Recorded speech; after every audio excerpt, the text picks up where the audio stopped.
The Forgotten Ones. Chapter 9. The abyss stares back. The silence after the shattering glass was more terrifying than the chaos that had preceded it.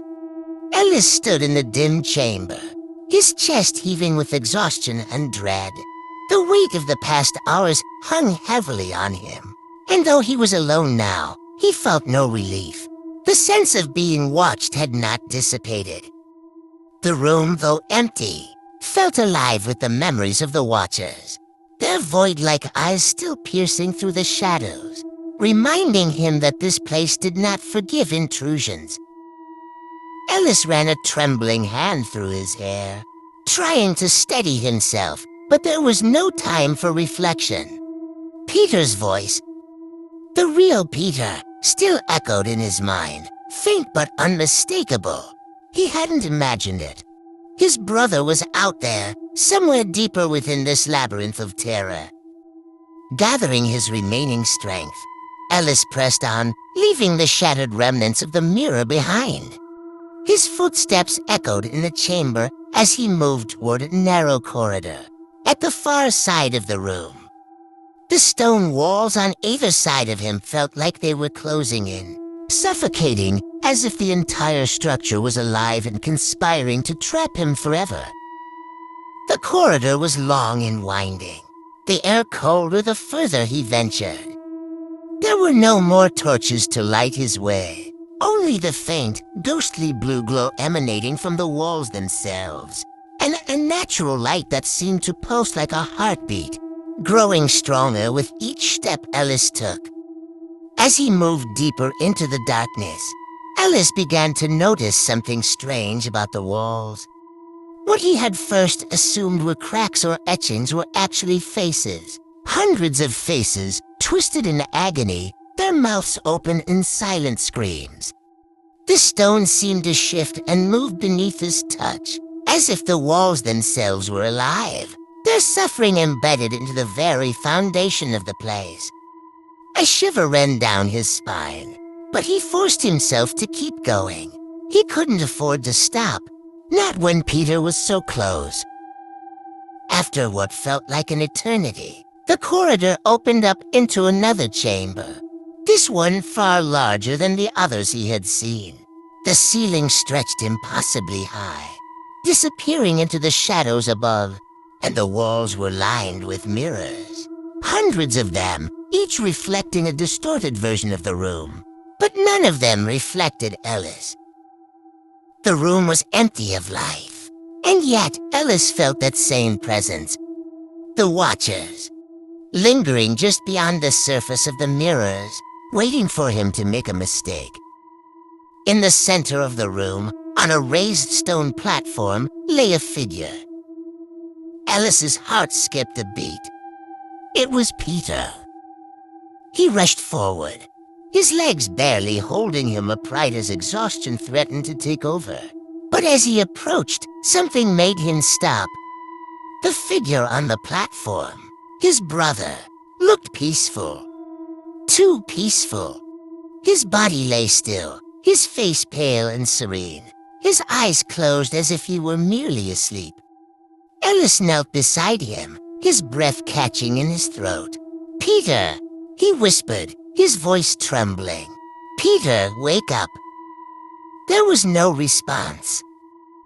Ellis's heart raced as he reached out, his fingers brushing against Peter's arm. The skin was cold, unnaturally cold like stone.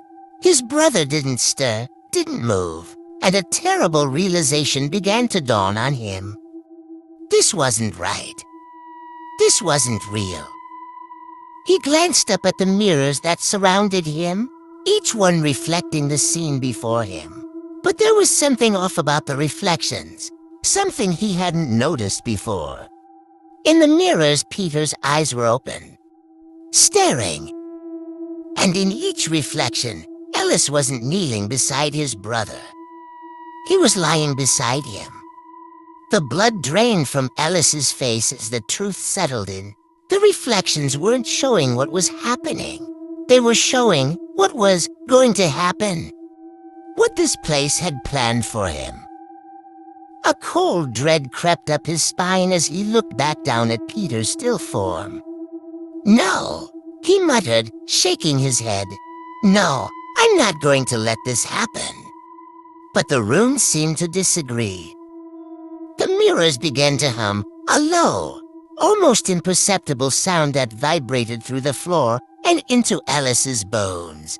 The glass rippled, like water disturbed by an unseen force, and slowly figures began to emerge from the depths of the mirrors. Dark, twisted shapes, their forms barely distinguishable from shadows. But Alice knew what they were. The Watchers had returned. They stepped out of the mirrors with a natural fluidity, their bodies stretching and warping as they crossed from one world into the next.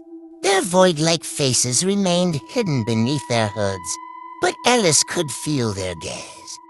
Cold, hungry, and patient, they had waited for him, and now they were ready to claim him. Panic surged through him, but this time, it wasn't mindless terror. This time, Alice had a plan, however desperate it was. He wasn't going to let them take him. He wasn't going to become another lost soul trapped in this cursed place. "Peter," Alice whispered, his voice filled with both fear and determination. "I'm going to get you out of here. I swear." The Watchers were closing in, their silent steps echoing in the vast chamber. Alice scrambled to his feet, his eyes darting around the room, searching for anything that could help him. The mirrors, the source of the Watchers' power, were everywhere, but perhaps they were also the key to escaping. He remembered the shattered mirror in the previous room, how it had released him from their grip. Alice grabbed the nearest object he could find, a jagged piece of stone that had broken loose from the platform, and without hesitating, hurled it at one of the mirrors. The glass shattered with a deafening crash, sending shards flying across the room. The Watcher nearest to the mirror recoiled, its form flickering for a moment before dissolving into nothingness. It worked. Without waiting, Alice grabbed another stone and smashed another mirror. And another. Each time the Watchers faltered, their presence weakening with every shatter.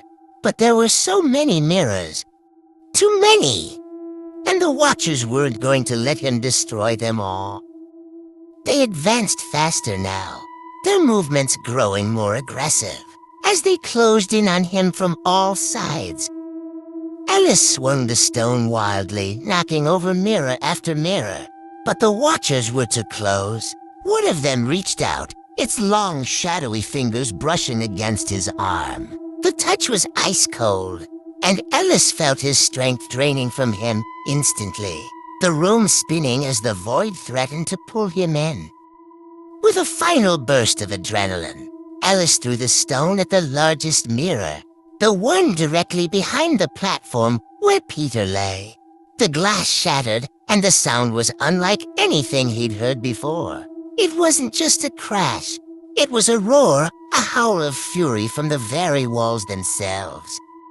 The Watchers froze, their forms flickering violently, as if the destruction of the mirror had broken something deep within the fabric of the place. Alice staggered back, barely able to stay on his feet as the ground trembled beneath him. And then, just as quickly as it had begun, the Watchers were gone. The room fell into silence once more. Alice collapsed beside his brother, his chest heaving with exhaustion. The mirrors were destroyed. The Watchers were defeated. But Peter still wasn't waking up. Despair threatened to overtake him, but Alice forced himself to stand. He couldn't give up. Not now. He knelt beside Peter once more, his hands shaking as he placed them on his brother's shoulders.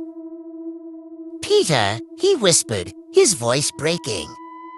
"Please, wake up." For a long moment, nothing happened. The chamber remained silent. And then Peter's eyes fluttered open. Thank you for joining us on this intense journey. With only one chapter left, the final confrontation is upon us. Will Alice truly escape the Watcher's grasp, or will the shadows claim him once and for all? If you've enjoyed the suspense so far, don't forget to like this video, subscribe to the channel, and share it with anyone who loves a good scare.